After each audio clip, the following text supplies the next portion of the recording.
Buenos días, mis queridos hermanos. Le ruego a nuestro Dios que nos envíe su Espíritu, que nos capacite para poder entender su verdad, su realidad, su perspectiva. Hoy vamos a tratar una reflexión, mis queridos hermanos, que debería de ayudarnos a comprender realidades profundas. Creo honestamente que son cuestiones que no contemplamos como deberíamos.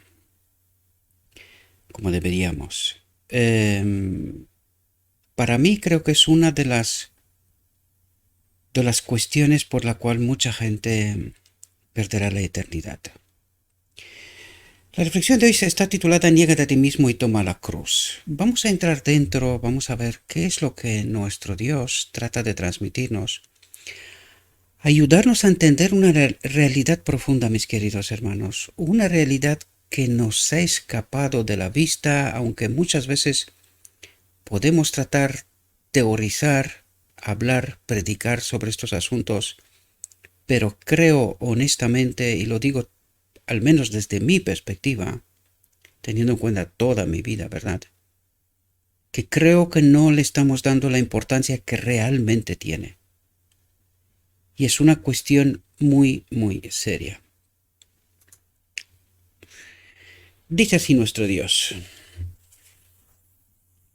En el capítulo 19 de Mateo se registra el caso del joven gobernante rico.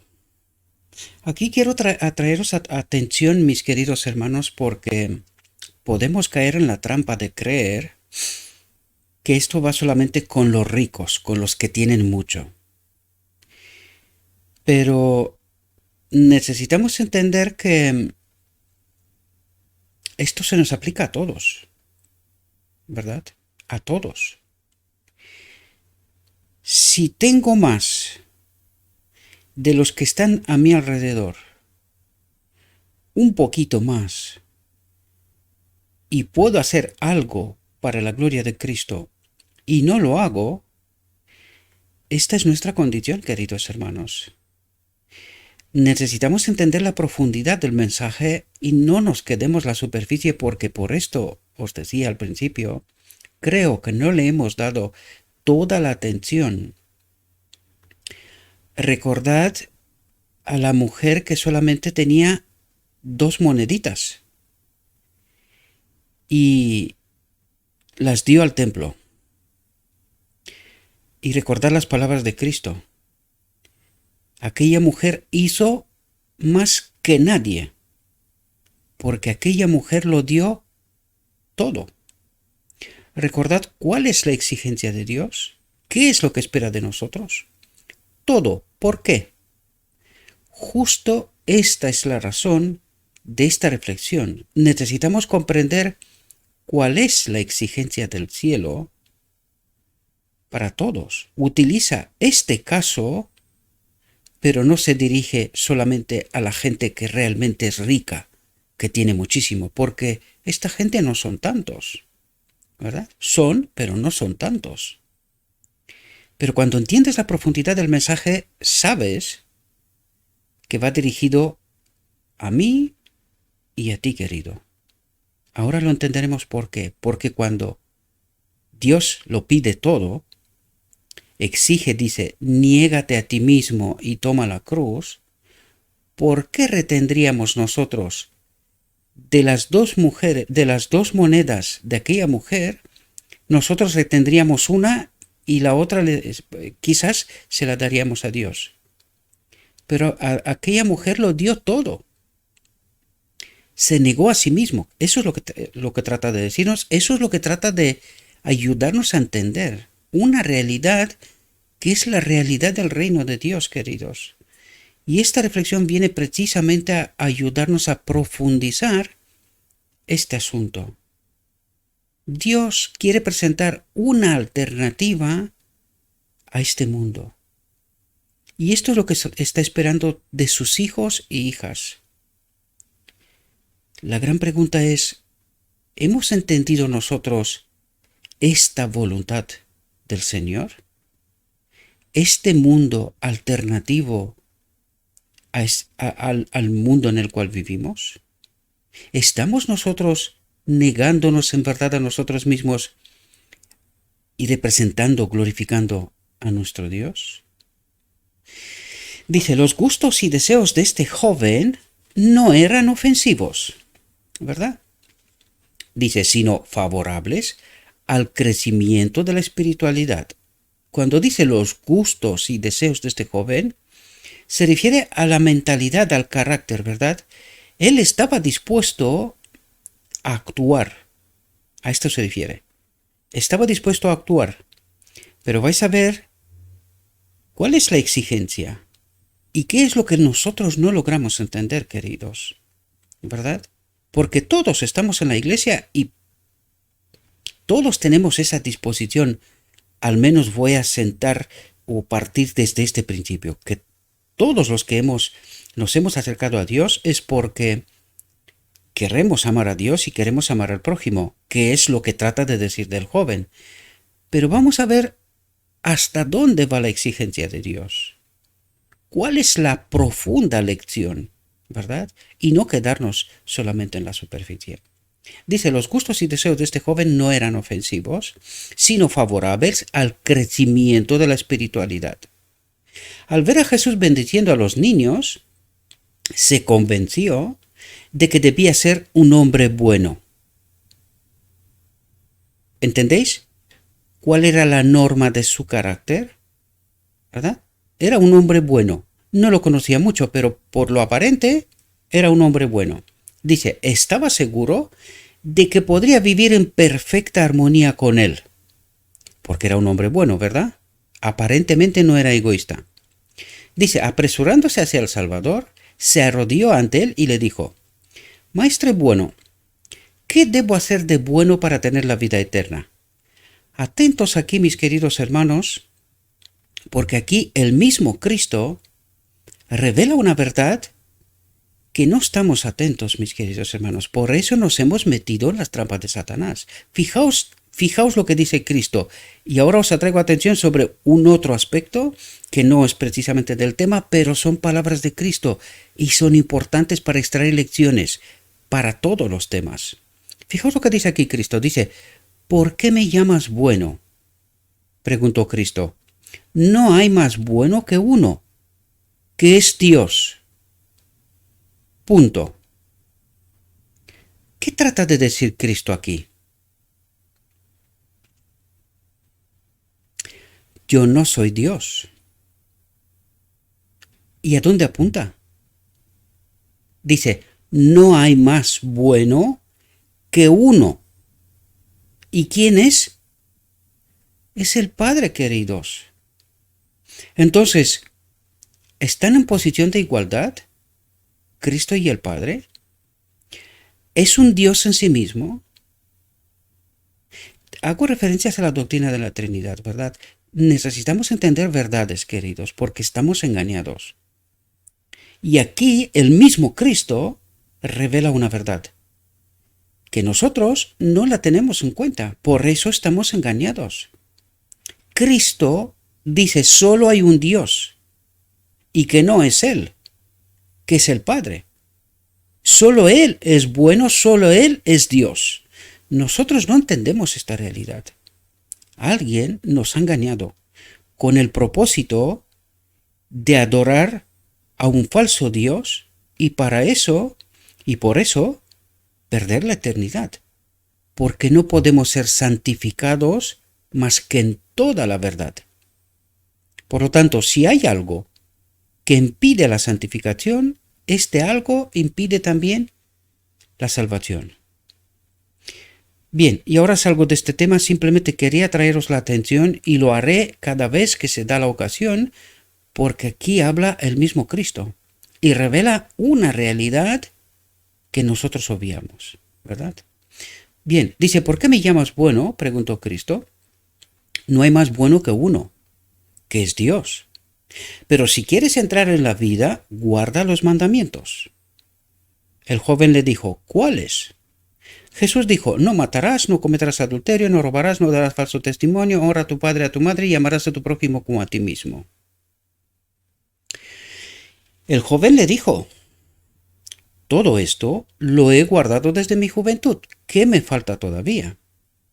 Había sido halagado por sus amables rasgos de carácter, es decir, era una buena persona, hacía cosas buenas, aparentemente, ¿verdad? Fijaos lo que dice aquí: estaba dispuesto a hacer cosas buenas y se lisonjeaba de que por su integridad, ya cuando alguien cree esto, ya sabes con qué espíritu está obrando. Porque cuando alguien apunta a sí mismo, ya sabes que el espíritu que tiene no es de Dios.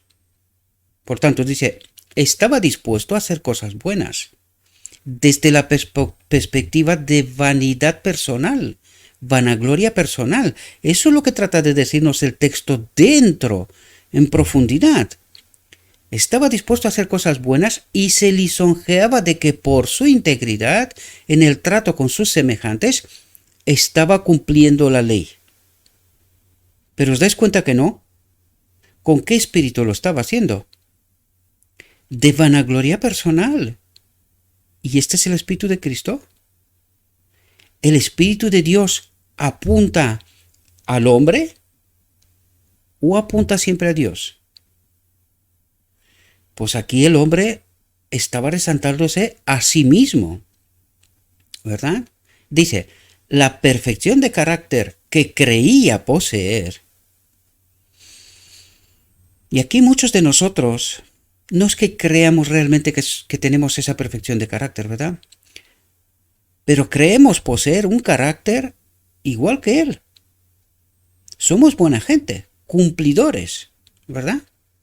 Dice, la perfección de carácter que creía poseer lo colocaba en el mismo estado espiritual que Pablo, cuando tocando la letra de la ley, sumamente importante lo que está diciendo aquí, se consideraba irreprochable.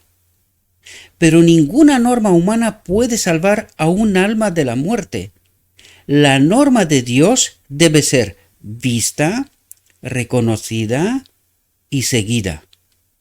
Y enseguida entenderemos qué es lo que trata de decirnos aquí, ¿verdad? Dice, si quieres ser perfecto, dijo Cristo, ve y vende lo que tienes y dalo a los pobres y tendrás el tesoro en el cielo y ven y sígueme. Aquí tenemos que pararnos un momento. Cuando Cristo dice, ve y vende lo que tienes y dalo a los pobres y tendrás un tesoro en el cielo y ven y sígueme, ¿qué es lo que está tratando de decir Cristo? Si quieres ser perfecto, si tu vida es como tú pretendes que es, ¿de dónde te viene lo que tienes? ¿Cuál es la fuente de tu bendición? La pregunta es, cuando le está diciendo, dadlo todo, ¿confías en la fuente de bendición para todo lo que necesitas en tu vida diaria? ¿Confías plenamente? Entonces, dadlo todo y sígueme. Pero con esto, le está tratando de decir a él y a mí, estoy dispuesto a confiar plenamente en Dios, en todo lo que necesito en todos los días, o no confío, solo creo confiar en Dios, pero en realidad no confío. Aquí me quiero parar un momento, mis queridos hermanos, porque es justo la experiencia que tuvimos ayer mismo, con mi esposa. Yo tengo una huerta y tengo muchos tomates, unos 1500 tomates que están en producción ahora y hay unos 800 matas más que pronto entrarán también en producción también. Y ayer mismo pasamos por la huerta y estaba casi todo rojo, ¿verdad? O sea, había muchísimo tomate rojo. Y no teníamos pedidos como para tanto tomate, ¿verdad? Y con mi esposa nos pusimos a orar. Y hablamos con Dios. Y le decimos, Señor, tú sabes cuál es nuestra necesidad, porque tú lo sabes todo. Queremos confiar en ti. Y confiamos en ti. ¿Dejarás tú que todo este tomate se desperdicie después de tanto trabajo, tanta inversión, ¿verdad? Todo lo que hicimos para tu nombre y tu gloria. Queridos, no hemos parado en todo el día.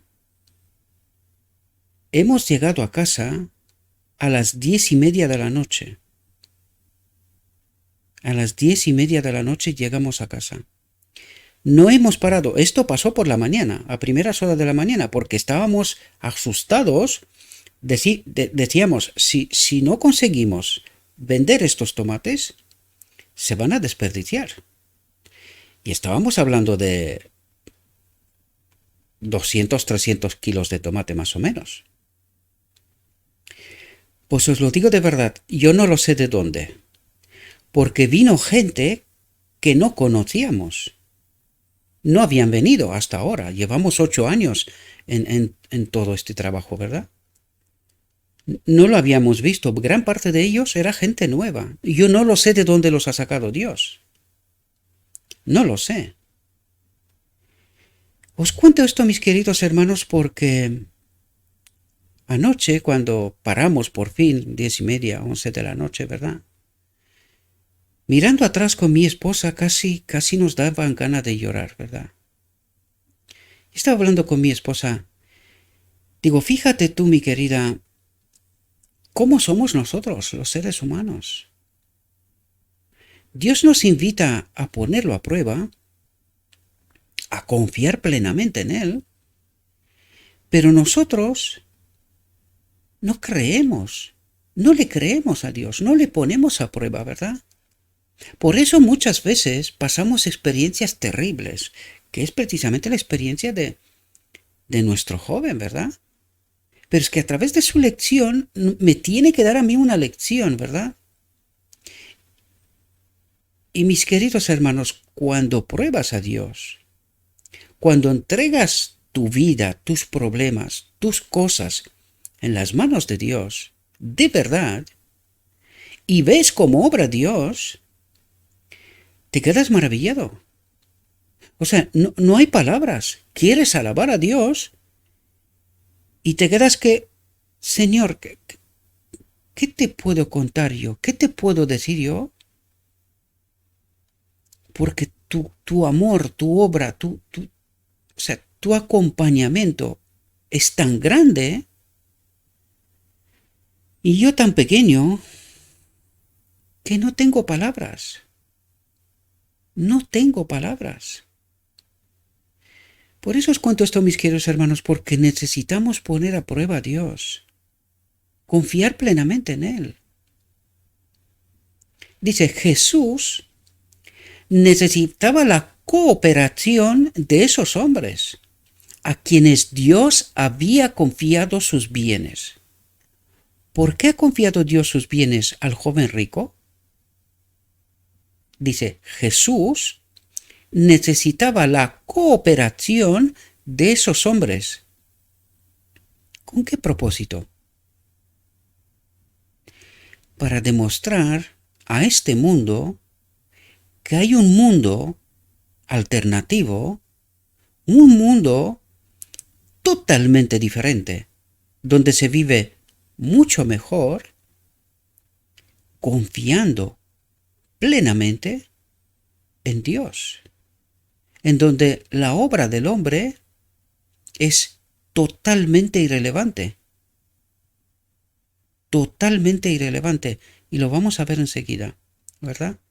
Dice, el plan de Dios es que aquellos a quienes ha dado dinero, casas o tierras, ¿entendéis quién están en este grupo de gente? Dice, aquellos a quienes ha dado dinero, casas o tierras, actúen como sus fieles limosneros, aliviando los sufrimientos de sus semejantes y ganándolos así para el Salvador. Os digo esto porque una de las cosas que nos pasó anoche, nos pasó en otras ocasiones, ¿verdad? Pero creo que sirve para poder entender. Nosotros estábamos ya por, creo que era 11 y algo de la noche. Y de repente escuchamos en la puerta que llama al timbre. Y pensábamos nosotros, ¿pero qué ha pasado? O sea, ¿quién nos llama a estas horas, verdad? Pues resulta que era alguien porque nosotros al salir de casa fuimos a una familia para entregar unos tomates y para visitar también a amigos, amistades, ¿verdad? Personas que no vemos muy a menudo. Y en este lapso de tiempo vino una persona, nosotros no estábamos en casa, querría tomates y hoy tenía que desplazarse a Barcelona, ¿verdad? Lejos. Y necesitaba tomates. Y nuestros vecinos le dijeron, oye, si no está el coche delante de la casa es porque habrán salido, ¿verdad? Entonces el hombre se fue, pero volvió a las 11 y tanto y dijo, perdóname, he estado antes, no tengo el móvil conmigo, por eso no pude avisar ni llamar ni nada, pero necesito tomates porque mañana me tengo que marchar a Barcelona. Y yo estaba pensando, digo, está de noche. ¿Cómo le voy a dar yo a este hombre tomates? Además, aquí en esta zona donde nosotros estamos, donde vivo, está la montaña muy cerquita y por la noche pues hay animalitos, ¿verdad? Sobre todo serpientes. Y digo, ¿cómo me voy a meter yo en la huerta ahora para que me pique alguna serpiente, verdad? Sin embargo, dije, Señor, si este hombre está aquí, por algo es. Tomé la linterna y me metí en la huerta y traté de recoger lo que este hombre necesitaba. Este tipo de fe, este tipo de siervos necesita Dios, queridos. Con esto que os digo, porque os hablo de mí, pero no se trata de vanidad, sino quiero utilizar ejemplos que son ejemplos reales, que son ejemplos de mi vida, pero obvien, ¿verdad? Porque no se trata de vanidad ni de nada, sino simplemente quiero que entendáis una realidad, una forma de entender y actuar como Dios espera de nosotros, ¿verdad? Aquel hombre era muy agradecido, porque la verdad es que los tomates que nosotros criamos en la huerta son los tomates ecológicos y tienen un sabor especial, ¿verdad? Porque no utilizamos tonterías y químicos y cosas. Es un trabajo complejo, difícil, pero muy agradecidos estamos. A mí me encanta, la huerta me encanta. Os digo esto, mis queridos hermanos, porque aquel hombre no paraba de agradecer. No se creía que le vamos a dar lo que él esperaba, pero lo intentó, ¿verdad? Pues Dios espera gente, queridos, que vivan por fe, que actúen por fe, que hagan lo que tengan que hacer confiando plenamente en Dios. Y esa es la expectativa que Dios espera de nosotros. Eso es lo que nos trata de contar. Dice, que actúen como sus fieles, dice, limosneros, que dan de lo poquito que tengan, de lo que tengan de más, y a veces no necesariamente, ¿verdad? No necesariamente. Esto es lo que Dios espera de nosotros, porque nosotros tenemos que ser la alternativa a este mundo, ¿verdad? Los cristianos tienen que ser mejores que el hombre que más sirve y más ama de este mundo.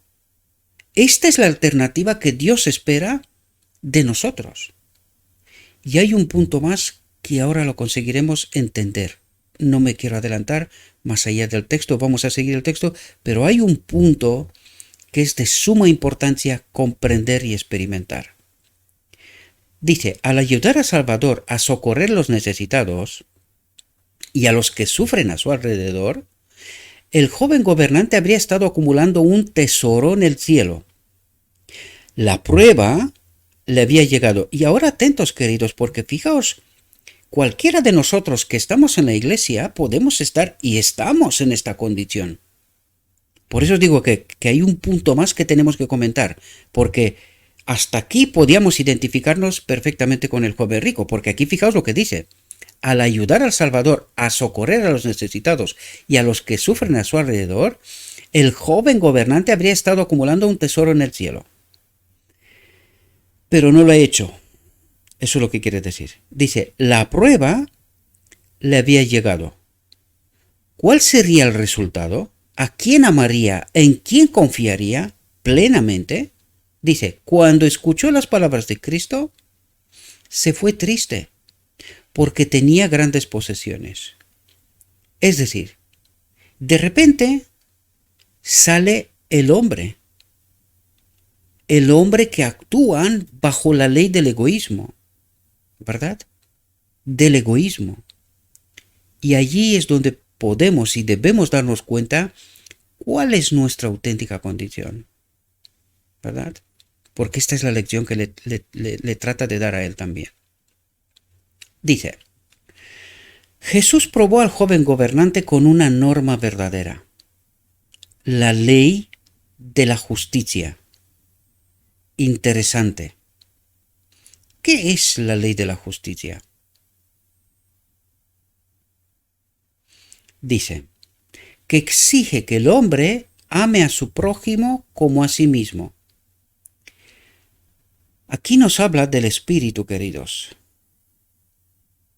Recordad que cuando empezamos estaba hablando del Pablo que se creía perfecto porque obedecía la letra de la ley. Pero aquí nos habla de este punto que a nosotros se nos escapa. Porque nosotros estamos en la misma condición de Pablo, creyendo que por la letra de la ley estamos obedeciendo a Dios.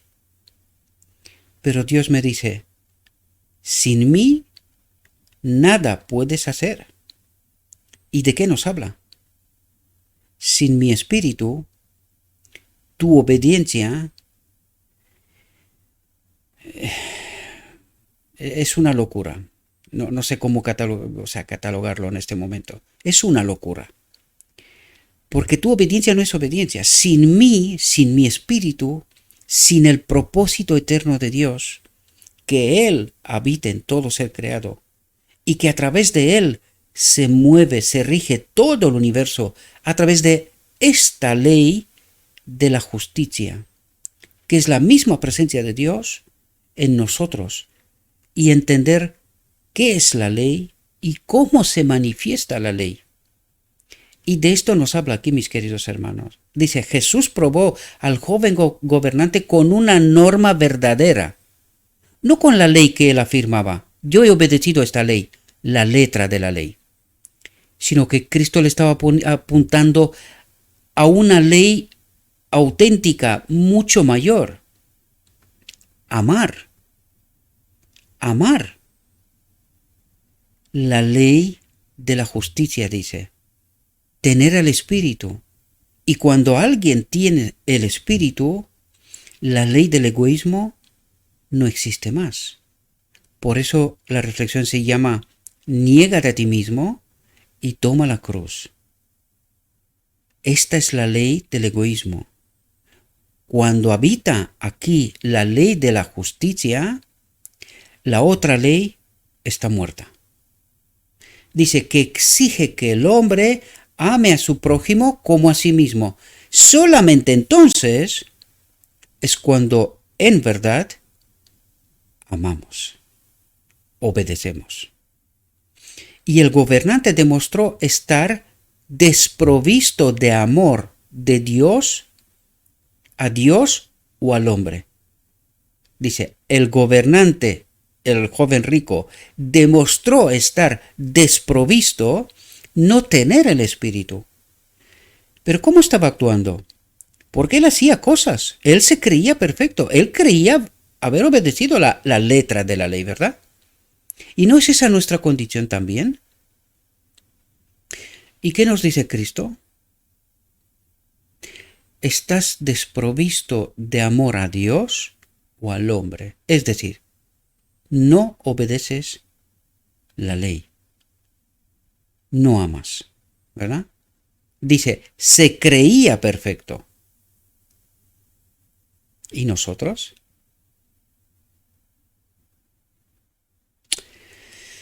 O nos escondemos detrás de la gracia, ¿verdad? Porque la gracia puede con todo, ¿no? Pero fue pesado en la balanza del santuario. ¿Quién está en el santuario? En el trono del lugar santísimo está Cristo y el Padre. Esta es la balanza del santuario, el juicio de Dios. Es decir, Él evalúa en todo momento con qué espíritu obramos. Y si no es su espíritu, Él no puede reconocer esta obra como suya. Obras de justicia de Cristo. Se creía perfecto, pero fue pesado en la balanza del santuario y se le encontró falto. Esto nos tendría que decir algo a nosotros en estos momentos, en el día de la expiación, recordando la obra que se tiene que hacer. Estaba alejado de Dios, pues consideraba que lo que Dios le había dado en confianza tenía mucho más valor que el tesoro celestial. ¿Con qué se quedó? Con lo visible, con lo aparente, con ya. ¿Qué es lo que amaba en realidad más sobre todas las cosas? Este mundo, queridos, lo material, no lo espiritual. Él amaba lo material. Él se guiaba según la ley, o la letra de la ley, según el espíritu de este mundo. Se marchó apenado porque no podía retener egoístamente sus posesiones y al mismo tiempo tener el placer de seguir a Cristo. ¿Entendemos toda la profundidad de lo que trata de decir? Y entendemos realmente la forma de cómo actuamos. Algunos tienen casa aquí, casa a la montaña, casa a la playa, casa no sé qué, casa no sé dónde, y posesiones, y declaran seguir a Cristo. ¿Qué está diciendo aquí? Se marchó apenado porque no podía retener egoístamente sus posesiones y al mismo tiempo tener el placer de seguir a Cristo. ¿Por qué se perderá mucha gente?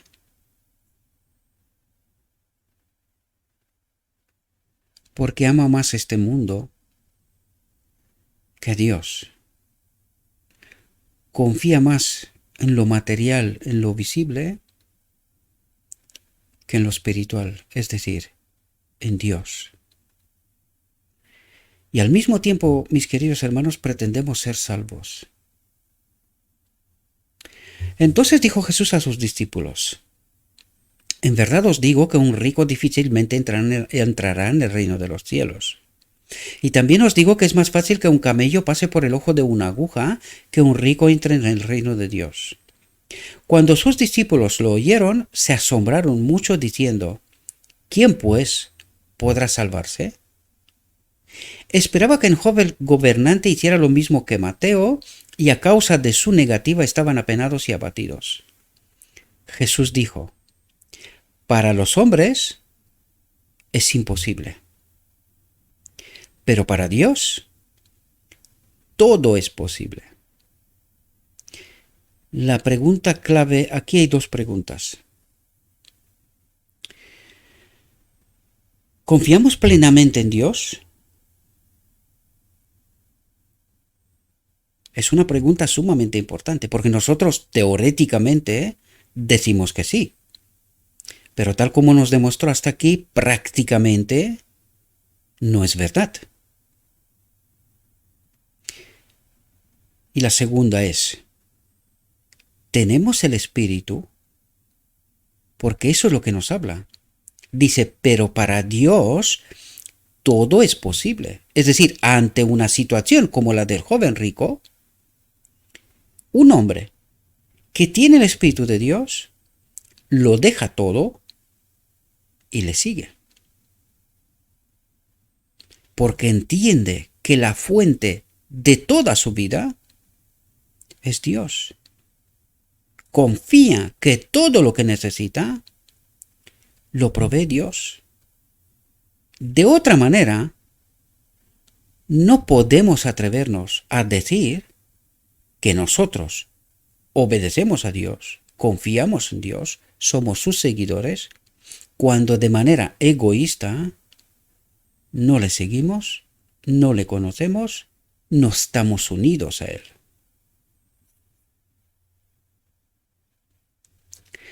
Dice, hoy en día el Espíritu Santo actúa sobre algunos que no tienen tanta confianza en sí mismos como este joven gobernante. Un condicionante, ¿verdad? Dice, hoy en día el Espíritu Santo actúa sobre algunos que no tienen tanta confianza en sí mismos como este joven gobernante.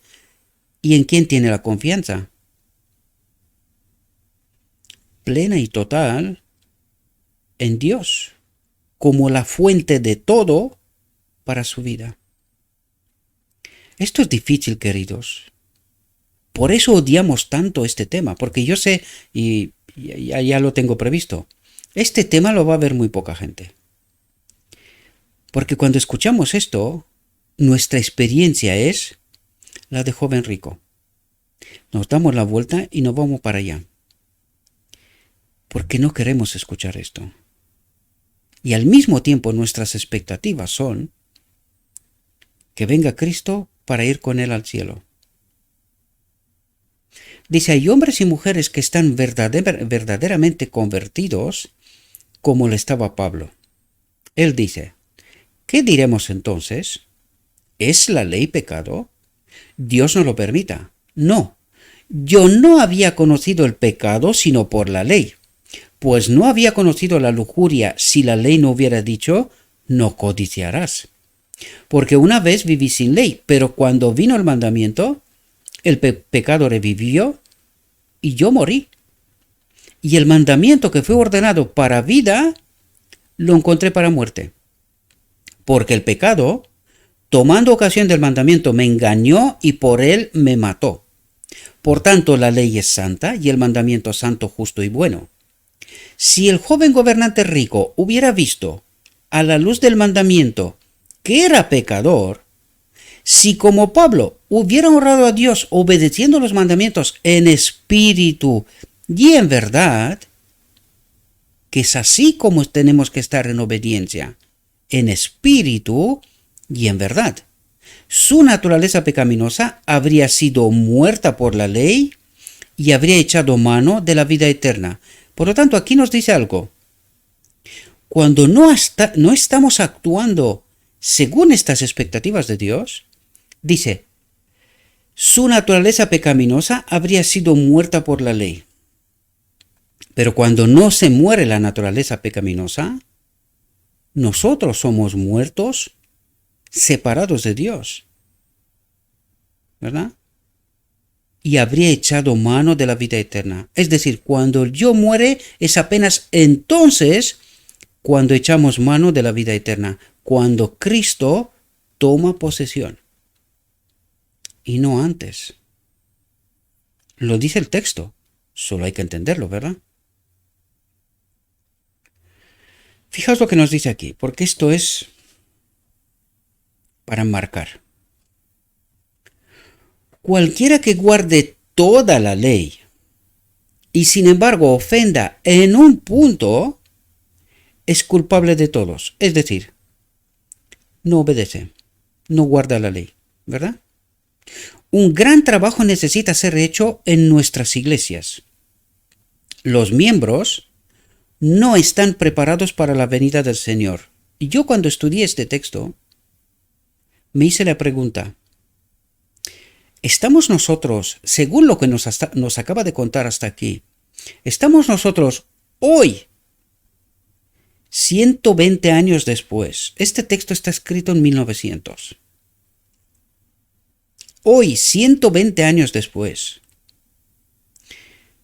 ¿estamos nosotros preparados para la venida del Señor? Es una buena pregunta, mis queridos hermanos, porque nuestras expectativas son altas. Pero es que no entendemos la voluntad de Dios. Por esto la mayoría se perderá. Porque no rascan más allá de la superficie, se quedan con la superficie y no logran entender toda la profundidad de la voluntad de Dios. Dice, la ley de Dios necesita ser escrita en la mente y el corazón. ¿Qué es lo que trata de decir? Un carácter semejante, simétrico al de Cristo. Necesitamos ir a la boda del Cordero, queridos. Necesitamos construir este carácter, donde no tiene que haber ni sombra de egoísmo, de vanidad, de vanagloria personal.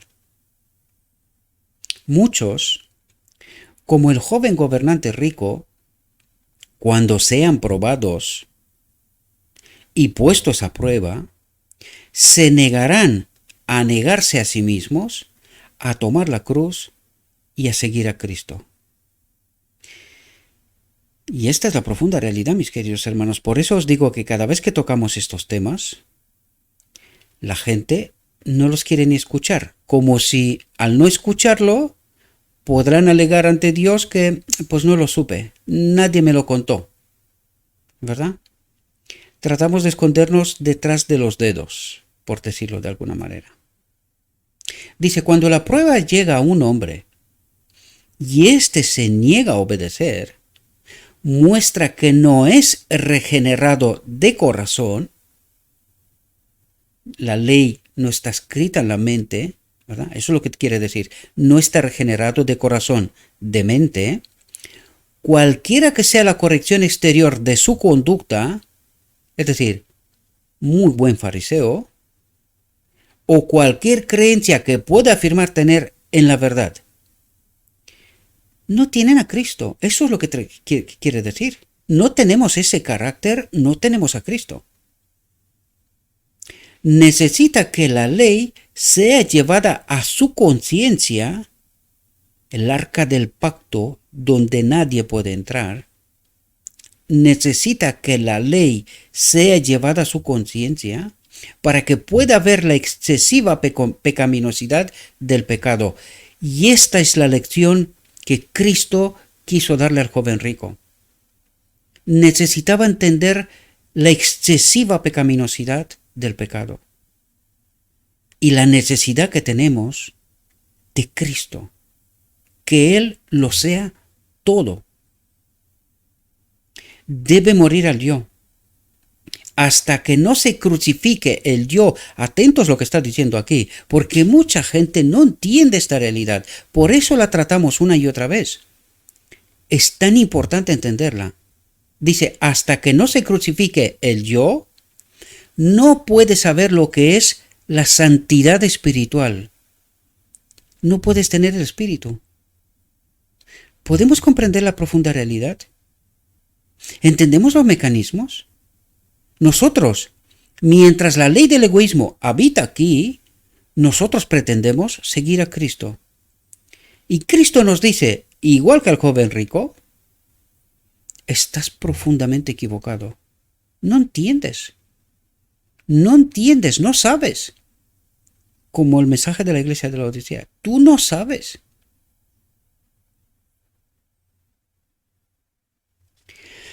La pregunta fue formulada por Cristo. ¿De qué le sirve al hombre ganar el mundo entero si pierde su alma? ¿O qué dará el hombre a cambio de su alma? El hombre se vende barato, dice. Me gustó la expresión. Porque hay una frase que dice, Dios necesita hombres fieles que no se compren y no se vendan. Y hoy hay una tremenda necesidad de gente así, porque hay una escasez tremenda por el dinero. Ayer mismo veía un titular, una reflexión. Dice, los sicarios matan por dinero. Pero es que hoy los médicos, para recibir su sueldo, matan a la gente. ¿Qué diferencia hay? Me impactó la frase, porque la realidad es esta. Ayer leía un titular, 1.600 médicos abandonaron su puesto, dimitieron de su puesto en Francia por las leyes que está promulgando el Estado, obligándolos a tomarse las medicinas que está promoviendo el gobierno. Pues Dios necesita gente valiente, gente fiel, que no se compre y no se venda barato, como dijo aquí. El hombre se vende barato cuando gasta su vida en asegurar las ventajas mundanas, porque en la ambición de asegurar los bienes terrenales se olvida de Dios y cosecha pérdidas para la eternidad. Su dinero y sus tierras no pueden pagar el rescate de su alma. Mejor, mucho mejor, tener las esperanzas rotas y la denuncia del mundo con la aprobación de Dios. Dice la denuncia del mundo, es decir, que todos te miren como el más raro, más loco, más lo que sea, pero que tengas la aprobación de Dios. Que sentarse con los príncipes y perder el cielo. Espero que podamos entender la metáfora que utiliza aquí, mis queridos hermanos, porque muchos hoy vendemos nuestra alma. Y lo digo incluso dentro de la iglesia. Por nuestra vanidad personal, por ser bien vistos, por ser bien posicionados, pasamos por alto la injusticia, vendemos barato nuestra eternidad y echamos oprobio en la cara de Cristo, porque defendemos o pretendemos que nosotros representamos a Cristo. No podéis servir a Dios y a las riquezas, a este mundo, declara Cristo. Así que, con otras palabras diría, no os engañéis. No se entra como vosotros creéis en el reino de Dios. El joven gobernante representa a muchos en nuestro mundo actual. Dios les ha confiado sus bienes para que hagan avanzar su reino. ¿Entendemos por qué se han confiado los bienes? Para retenernos en el banco, para tener el mejor coche, la mejor casa, los mejores trajes y la mejor cuenta del banco. ¿Entendemos el propósito de Dios? ¿Por qué nos bendice? Dios les ha confiado sus bienes para que hagan avanzar su reino. Otra alternativa a este mundo. Plantando el estandarte de la verdad en lugares donde el mensaje nunca ha sido escuchado. Pero no llevan a cabo el propósito de Dios. Las palabras, niégate a ti mismo, toma tu cruz y sígueme, atraviesan directamente sus planes más preciados y se niegan a obedecer. Los mensajes de Dios llegan a su pueblo, pero éste no ha estado, ni está todavía, dispuesto a recibirlos. Los está probando como probó al joven gobernante cuando le dijo, si quieres ser perfecto, ve, vende lo que tienes y dalo a los pobres, y tendrás un tesoro en el cielo, y solamente después dice, ven y sígueme. Dios llama a su pueblo a pasar de lo terrenal a lo celestial y a entregarle lo suyo. Nada de lo que tienen es suyo. Ellos mismos no son suyos, pues la palabra de Dios declara: no sois vuestros, porque habéis sido comprados por precio. Glorificad pues a Dios en vuestro cuerpo y en vuestro espíritu, que son de Dios. Con Dios no hay castas. Los que creen que hay ciertos principios a los que los pobres deben adherirse y de los que los ricos están exentos, están bajo un engaño fatal.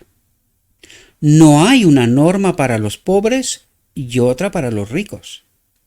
Dios no llama a uno para que haga toda la abnegación, mientras otro vive según sus propias ideas y planes, reteniendo de Dios lo que corresponde a Dios, ¿verdad?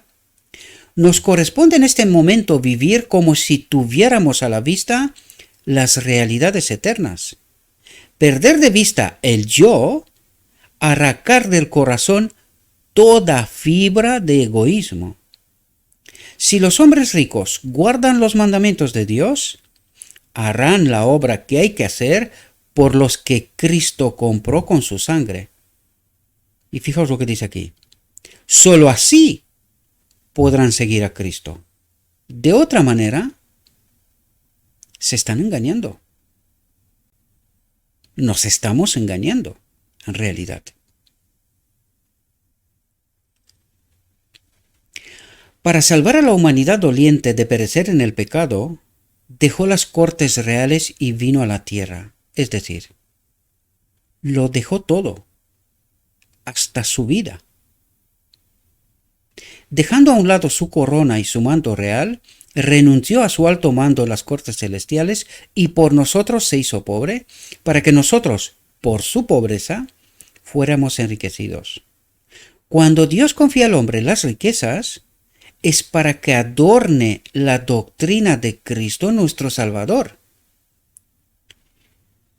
¿Entendéis?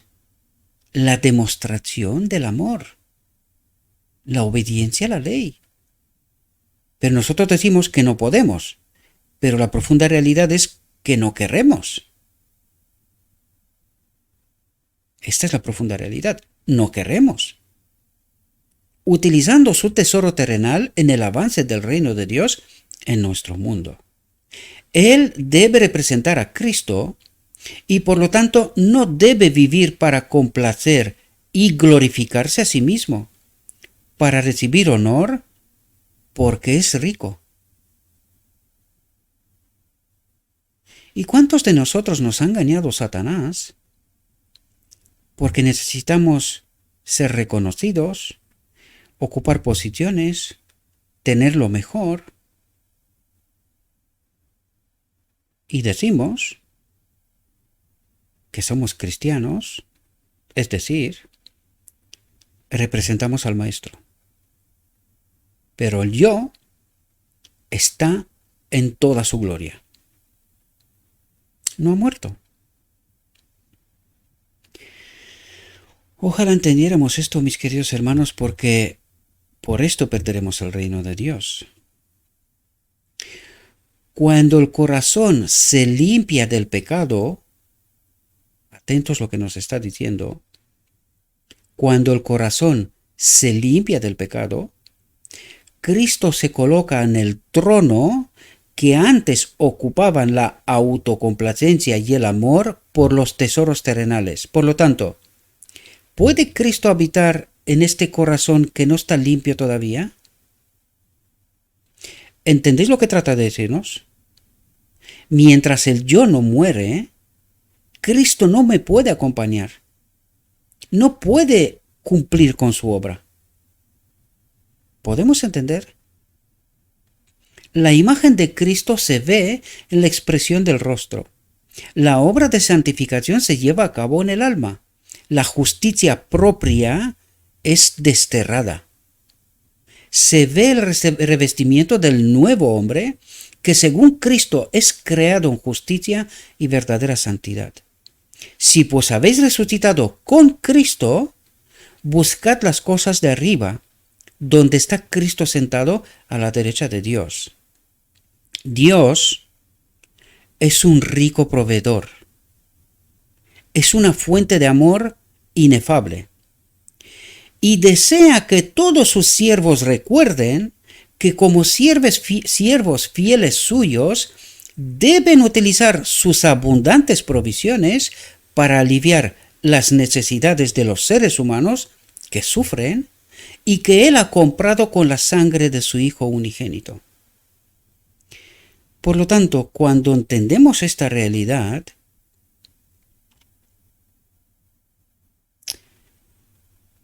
deberíamos de entender, mis queridos hermanos, cuál es nuestra auténtica condición. ¿Por qué nos pasa lo que nos pasa? Porque estamos desprovistos de Cristo y no nos entra en la cabeza que esto es una realidad. Nosotros creemos profesar a Cristo, pero cuando entramos dentro de la iglesia, a Cristo casi no lo encuentras por ninguna parte. Porque el yo es supremo.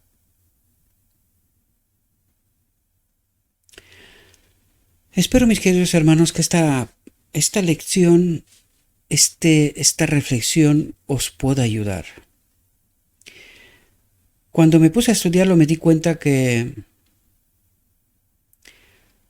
como los apóstoles decía, Señor, pues ¿quién se va a salvar? Porque el yo está en su trono y Cristo no está por ninguna parte. Pero nos pegamos en el pecho, lo mismo que los judíos, el templo no se toca. ¿Por qué apedrearon a Esteban? Porque dijo que Dios no habita en templos hechos por manos de hombre. Hoy le estás diciendo que Cristo no está acompañando a la iglesia y casi te matan. Pero no estamos dispuestos, como profesos hijos de Dios, a escuchar a Cristo, a entender a Cristo, a experimentar a Cristo, a obedecer. Espero, mis queridos hermanos, que esta reflexión nos pueda ayudar a todos. Hay lecciones sumamente importantes. Y si perderemos el reino, por esto será. Porque el yo no ha muerto. Y Cristo no puede ocupar su lugar en el trono del alma. El propósito eterno de Dios, que Él habita en todo ser creado y que cuando nos negamos a nosotros mismos, muere el yo, vive Dios. Os deseo, mis queridos hermanos, que tengáis un próspero día y que en todo lo que os he dicho, os lo he dicho en nombre de Cristo Jesús. Amén.